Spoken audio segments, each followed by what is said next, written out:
The movie starts with Monica entering the kitchen only to find it messy and the utensils dirty. She gets angry and scolds Kennedy, telling him she can't live in a dirty environment. Kennedy apologizes and promises not to repeat it.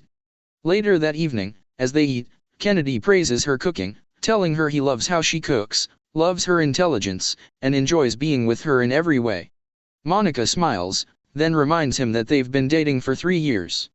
She tells him it's time for him to meet her parents and talk about marriage. Kennedy is shocked but agrees, telling her he will meet them soon. Later, Kennedy goes for drinks with his friend Uche, where he tells him Monica wants him to meet her parents. Uche warns him against marrying a city girl, saying they are too woke, prioritize work over family, and file for divorce for no reason. He tells him about their friend Ray, who was divorced after just 3 months, and the wife took half of his property. Uche advises Kennedy to marry from the village instead. That night, Kennedy begins to reflect on Uche's words. He remembers how Ray complained that his wife always fought with him and gave him no peace at home. The next day, Kennedy calls his mother and says he wants a village wife. His mother agrees it's a wise decision and offers to find a suitable girl for him. Kennedy tells her he's too busy to come to the village, so she can choose a girl for him and bring her to the city for a while. He agrees to visit her family for a small introduction. As Kennedy steps out, he runs into Monica. He's annoyed and tells her she should have called before coming. Monica apologizes and says she came to cook for him. Kennedy coldly tells her not to bother, he can take care of himself. Monica is confused and hurt by his sudden change in attitude. Days later, Kennedy travels to the village, meets Ogechi's parents, and brings her to the city. He shows her to her room. Ogechi receives a call from her mother and starts talking loudly in her local dialect. Kennedy walks out of the room, irritated by the noise. That night, he calls his mother, complaining that Ogechi is too local. Suddenly, Ogechi comes out asking if he wants her to cook.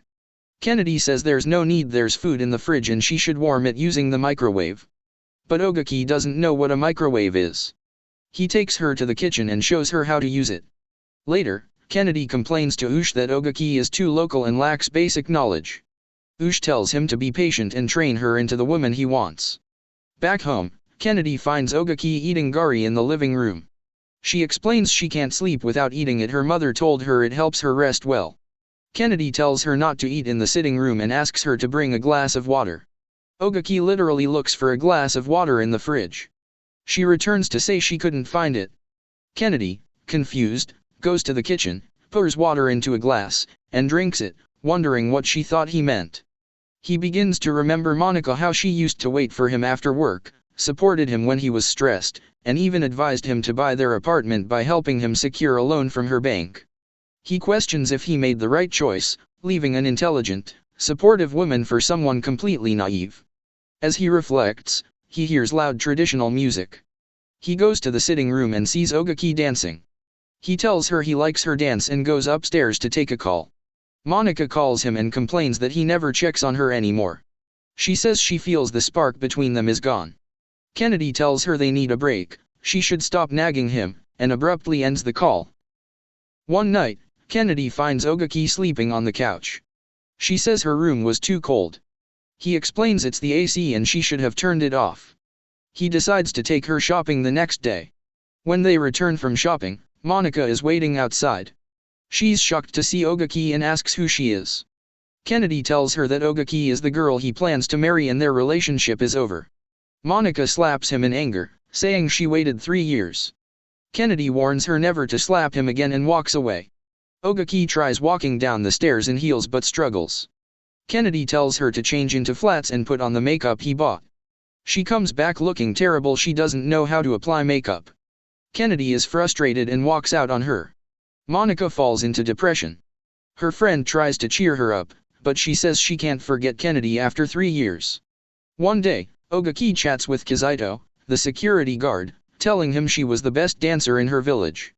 She gives him food and wine to play the flute for her. Later, she strolls out and meets Judith, a fruit vendor.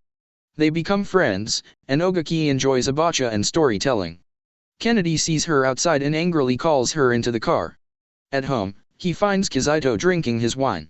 Furious, he scolds both Ogechi and Kizito. Kennedy takes Ogechi to lunch. She is given a fork and knife but eats with her hands.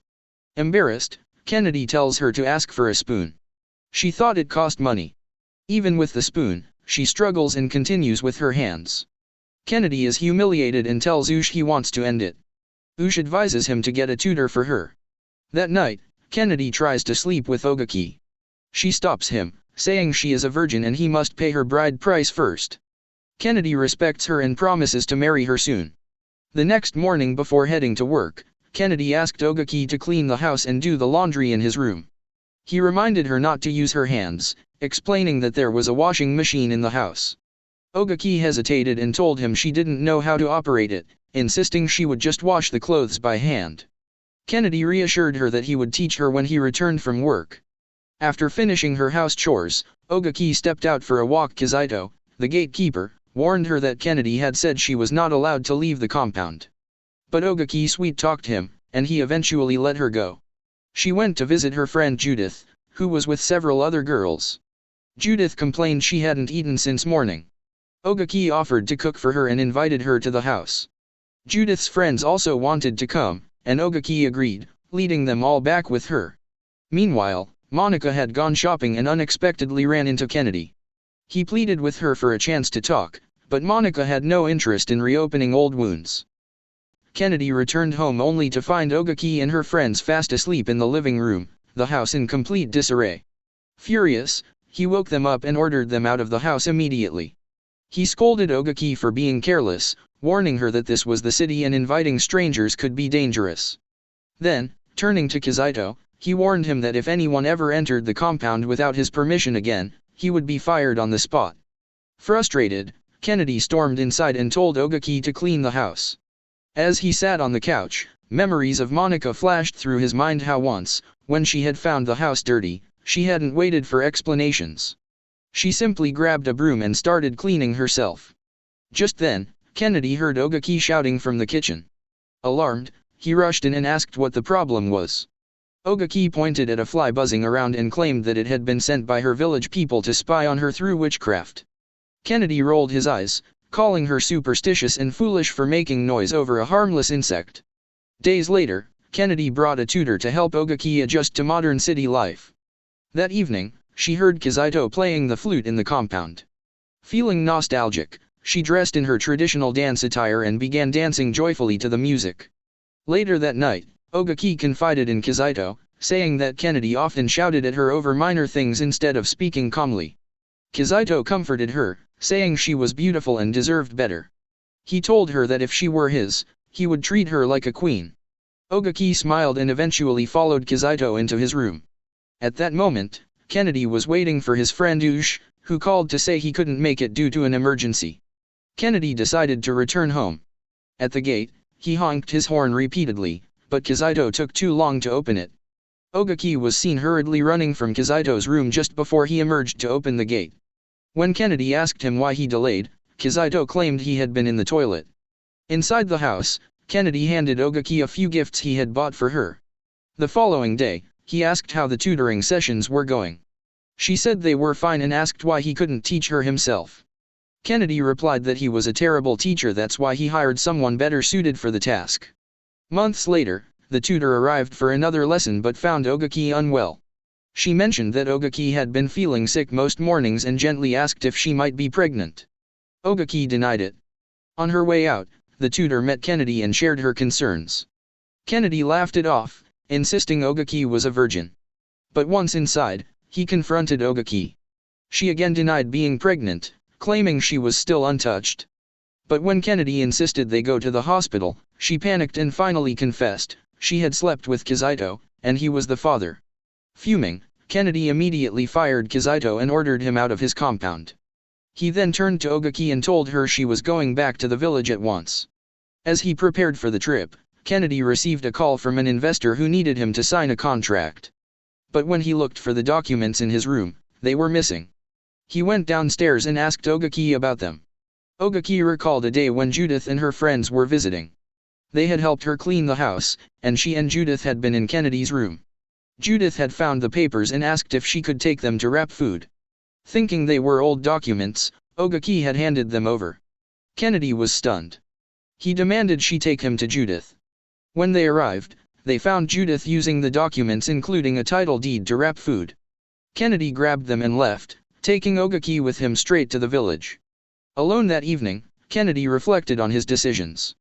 He regretted leaving Monica, the smartest and most beautiful woman he'd ever met, just because Uche had warned him that city girls weren't fit for marriage.